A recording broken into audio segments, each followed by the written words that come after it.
One of the key scenes of the HBO Chernobyl miniseries occurs when Comrade Homyuk, the literary vessel for the couple hundred scientists inside her, introduces the primary driver of the disaster sequence, which, according to the miniseries, is continual xenon poisoning.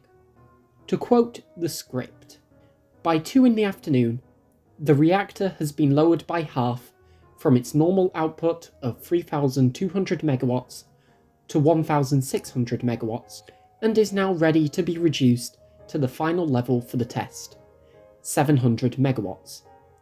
But, before they can proceed, there is a phone call.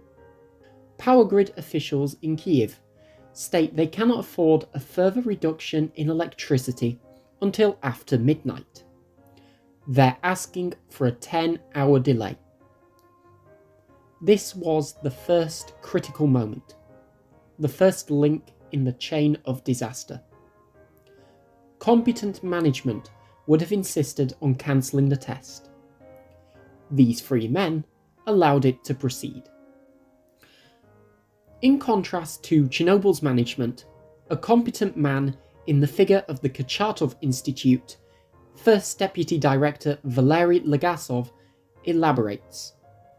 As uranium splits apart to release energy, it breaks down into a new element, xenon.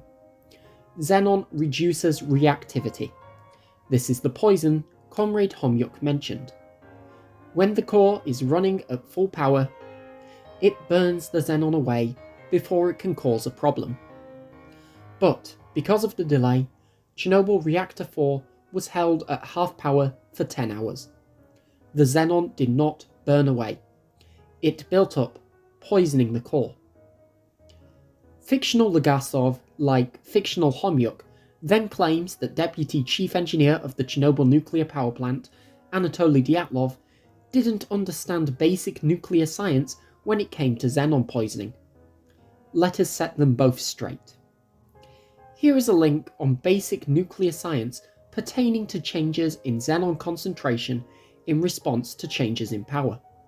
Contrary to what the HBO miniseries claims, a power reduction results in a temporary, relatively brief spike of xenon, followed by a steep reduction of this reactivity poison. The spike tops out at about 4 to 6 hours. After power has been reduced, granted it is then held steady. If we turn our attention to INSAG 7, which is the top source on the causes of Chernobyl, we can observe what actually happened before and during the Kyiv delay. The power reduction from full power was commenced at 1 AM on April 25th. It was completed less than 3 hours later, and power was held relatively steady from around 4 in the morning. On page 117, you can see a couple of rough graphs of power and the operating reactivity margin, or how many control rods were effectively in the core. Notice that at 1 in the morning, operating reactivity margin was 31. As the reactor is poisoned with xenon, operating reactivity margin decreases with compensatory removal of control rods, while the opposite occurs when xenon concentration decreases. Notice that at around 7 in the morning, operating reactivity margin reaches the lowest available value. The Kyiv delay does not begin until 2 in the afternoon. At 3:20 PM, the operating reactivity margin has risen, while by the time power reduction from 50% resumed in the late evening of the 25th of April, the operating reactivity margin has almost recovered. In other words, the effect of the Kyiv delay was the opposite of what the HBO miniseries alleges. The reactor was not poisoned during it, but depoisoned. By midnight, we arrive at a very curious juncture. Deputy Chief Engineer of the Chernobyl Nuclear Power Plant, Anatoly Dyatlov, describes it as follows. After passing the xenon poisoning maximum of the reactivity margin began to increase, and at 23:10, the reactor at 50% power, it constituted 26 rods. The operator started to reduce power, and by 2400, when there was no change of shift, which is a typo here. The unit parameters were reactor power 760 megawatts thermal, operating reactivity margin 24 rods, turbine generator number 8 under load, the plant's other turbine generator, number 7, having been shut down, all other parameters normal. In his book, Dyatlov repeats these conditions. 2400 April 25th during shift turnover, conditions were as follows. Reactor power 750 megawatts thermal. Operating reactivity margin 24 rods. All parameters within regulation. What is special about these conditions is that they are ideal for the rundown test at the end of which the reactor exploded. Power within the 700 to 1000 megawatt range written in the test program. Operating reactivity margin well above the minimum of 15 control rods. All parameters within regulation. Yet the rundown test was not performed here. What the hell happened? Despite the chirping, some authors of INSAG 7 put down in writing about the tragic significance of power going under 700 megawatts. The only description the report provides is the following. 5 minutes past midnight. Thermal reactor power 720 megawatts. Steady unit power reduction continues. At 5 minutes past midnight and 720 megawatts, a steady unit power reduction continues. No one bothers even to attempt to explain why a steady unit power reduction would continue at this point. That leads us to take the longer route. The first thing to do is to understand what the 700 to 1000 megawatt power range was doing in the testing program, and consequently, what it meant or represented. As has been discussed before in this unanswered questions series, Soviet experts lied in the aftermath of the Chernobyl disaster that there was a power level restriction at 700 megawatts in the operating instructions at the time of the disaster. The power figure of 700 megawatts is only found within the 700 to 1000 megawatt range in the testing program. Who put it there? And what was it doing there? Let's go all the way back to the Soviet document submitted for the Vienna meeting in 1986. However, the working program for experiments on turbo generator number 8 of the Chernobyl nuclear power plant, in accordance with which these tests were to be performed, was not properly prepared and had not received the requisite approval. The quality of the program was poor, and the section on safety measures was drafted in a purely formal way.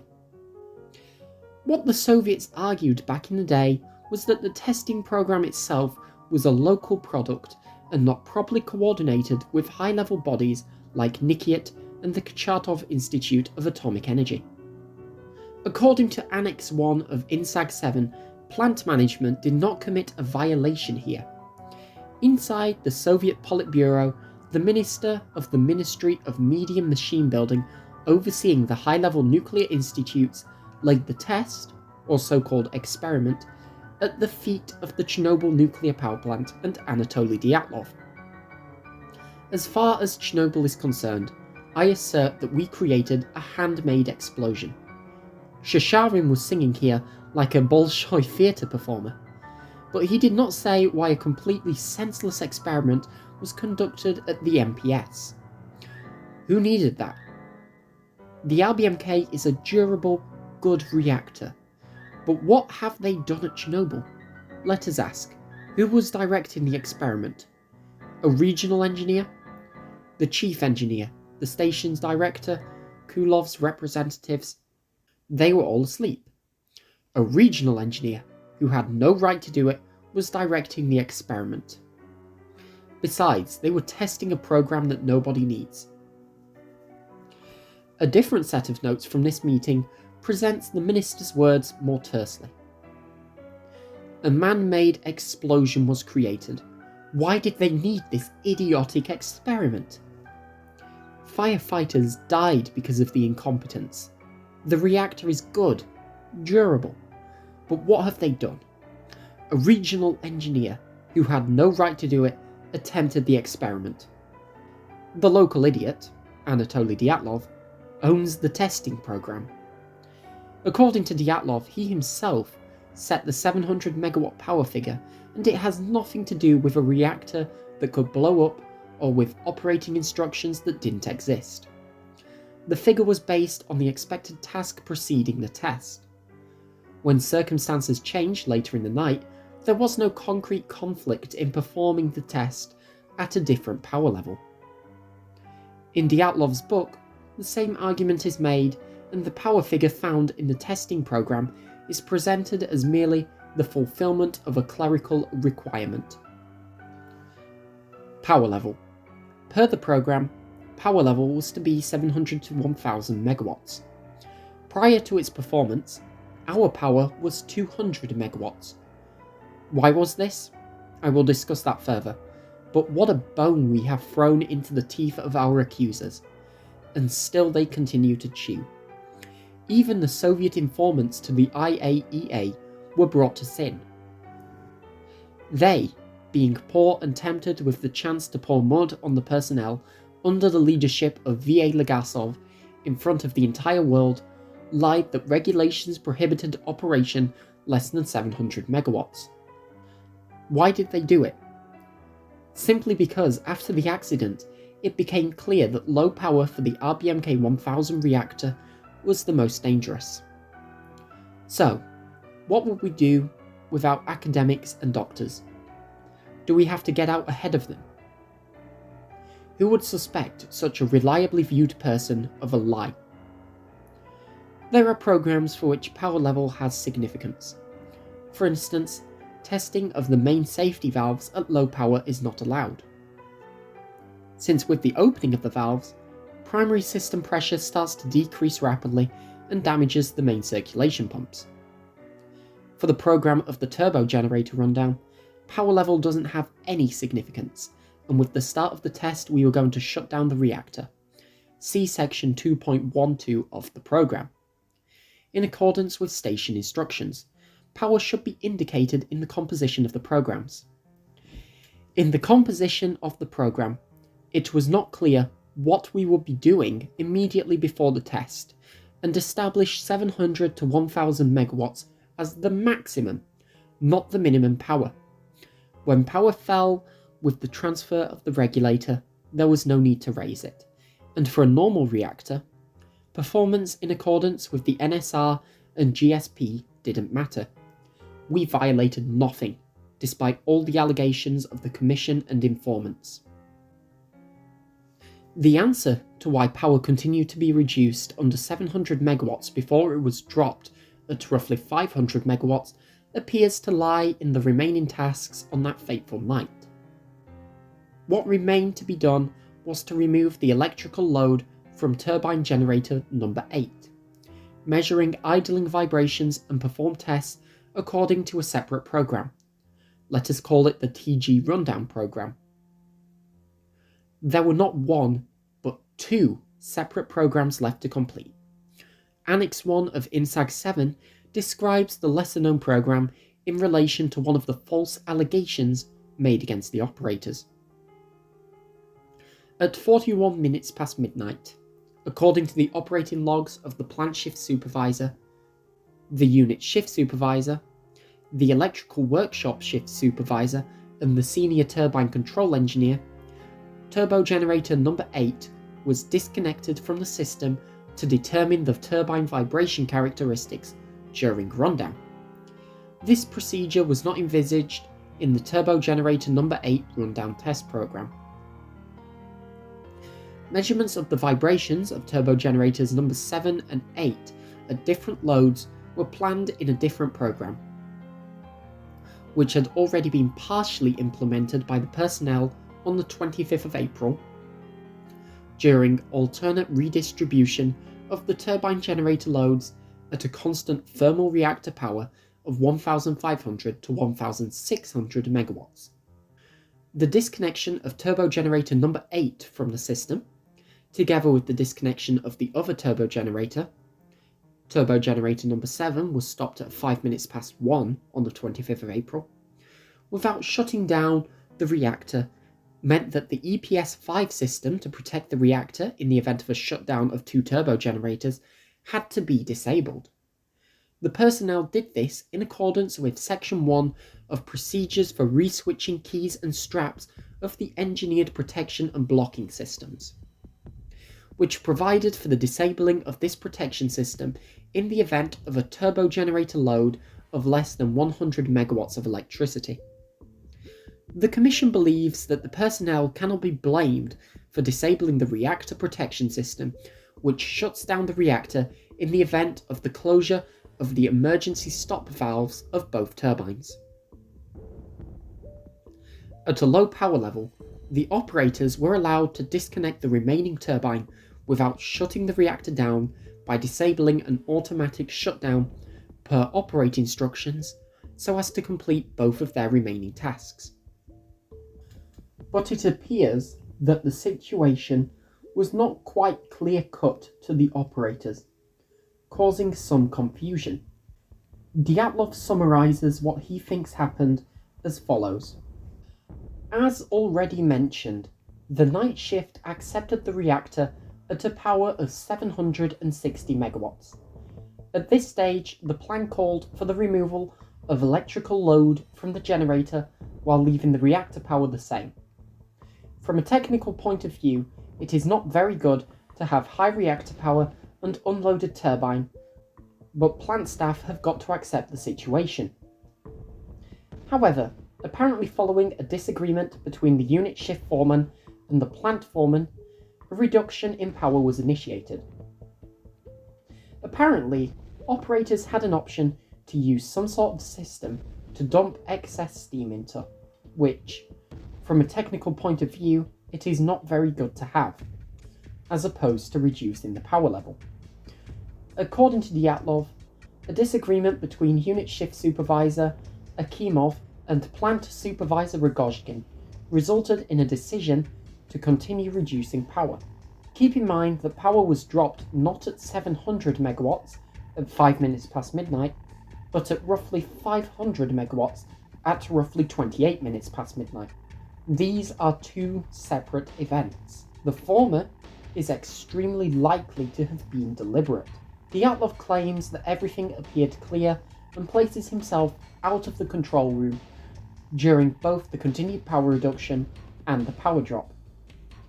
Before shift turnover, I spoke with the off-going unit shift manager, Yuri Tregub, and oncoming unit shift manager, Alexander Akimov. All that remained was to measure vibration of the turbine at no load and conduct the experiment TG rundown program. No questions arose. Vibration measurements are conducted on every shutdown for maintenance. Everything was clear. And in preparation for the upcoming experiment, Alexander Akimov had no questions. He saw it was still April 25th. After that, I left the Unit 4 control room to inspect the places of interest to me before the shutdown. I always did this. Firstly, defects more readily appear when conditions are changed. Secondly, with power reduced, you can more closely inspect the higher dose areas. Of course, I wasn't afraid to work in the radiation zone, but I tried not to receive unnecessary dose. You're not allowed to receive your annual dose limit, or you will be excluded from work in the zone until the end of the year. I returned to the control room at 35 minutes past midnight. The preceding shift supervisor Yuri Tregub disagrees with the clarity of the situation, and with who was involved in an argument to reduce the power level. I tell Akimov I have a lot of questions about this program. In particular, where to take the excess power. It should be written in the program. When the turbine is cut off from the reactor, the excess thermal power must be put somewhere. We have a special system that, in addition to the turbine, provides steam intake. Dyatlov postponed the conversation with me on the program. Here it must be borne in mind that every unnecessary intervention in the work can only harm. I have no moral right to interfere in this. After all, Akimov took over the shift, but I told him all of my doubts and said a number of questions I have on the program. Tregub continues. At about 5 to 15 minutes into the first hour, I heard a conversation between Akimov and Dyatlov. Its essence was that Dyatlov wanted the reactor to operate at a power of 200 megawatts. Akimov, he held the program in his hands, argued, and apparently objected. This is judging by the expression on his face. Facial expressions. This makes me think that the power reduction was carried out at a direction of Dyatlov, although I did not hear a direct order from him. Tregub notes his personal confusion he relayed to Akimov about what to do with the excess steam when the remaining turbine is disconnected, and then claims that as the reactor was at about 700 megawatts and reduced further, there was an argument between Dyatlov and Akimov, rather than between Rogozhin and Akimov, regarding reducing power further. It should be noted that these arguments or conversations or disagreements are not to be coloured by what actually happened later that no one expected. Tregub himself highlights, actually, it was an unprogrammed thing. This can all be fixed. Perhaps most remarkable are the statements found in a 1986 report of the All-Union Research Institute for the Operation of Nuclear Power Plants, which provided research support for nuclear power plants under the Ministry of Energy. This ministry was the civilian and junior counterpart of the Ministry of Medium Machine Building, to which operation of commercial nuclear power plants was offloaded. On page 158, this very topic is discussed, in contrast to other reports like INSAG 7 that never mention it. The initial state of the reactor is placed at a stable power of 700 megawatts, mirroring the concern of Tregub and Dyatlov's statement that, from a technical point of view, it is not very good to have a high reactor power and unloaded turbine. The report identifies the problem as what to do with the excess steam upon disconnection of the second turbo generator, the one being tested in both remaining tasks. The report identifies 3 options and their consequences. Option A. Continue reducing the power level of the reactor, so as to conduct tests in adjusted conditions. Option B. Test at 700 megawatts, as written in the rundown program, which would create instability. Option C. Abort the remaining tasks. Here, we can go on a tangent about one very special red Mercedes truck roaming the Soviet Union, but instead we'll provide you with the links if you're interested in reading about it. Page 159 of the report states that the operators selected option A, which it deems the right decision. In the midst of the power reduction at roughly 500 megawatts, the power was unintentionally dropped, the circumstances of this event still being rather unclear. If it was known that the operators intentionally reduced the power level below the 700 megawatt figure written in the testing program in the interest of stability, and following an operating rule allowing the disconnection of a protection system at low power, the narrative would have been upended, raising many questions as to the actual circumstances about Chernobyl. Additionally, it appears the operators themselves were reluctant to embrace the decision after the disaster, understandably so.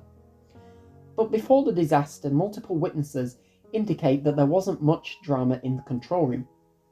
Yuri Tregub summarizes the control room atmosphere as follows. There was no pre-accident fuss. There was the usual bustle of work. Conversations and discussions were going on all the time. According to their position, as the leaders of the experiment, Dyatlov and Akimov were in the center to control the shield and periodically walked back and forth. Then Metlenko sat down not far from Akimov's workplace and picked up the phone. They agreed that, at Akimov's command, Metlenko would turn on the oscilloscope to record the tests. Kirschenbaum knocked out the stop valves. The rundown experiment begins.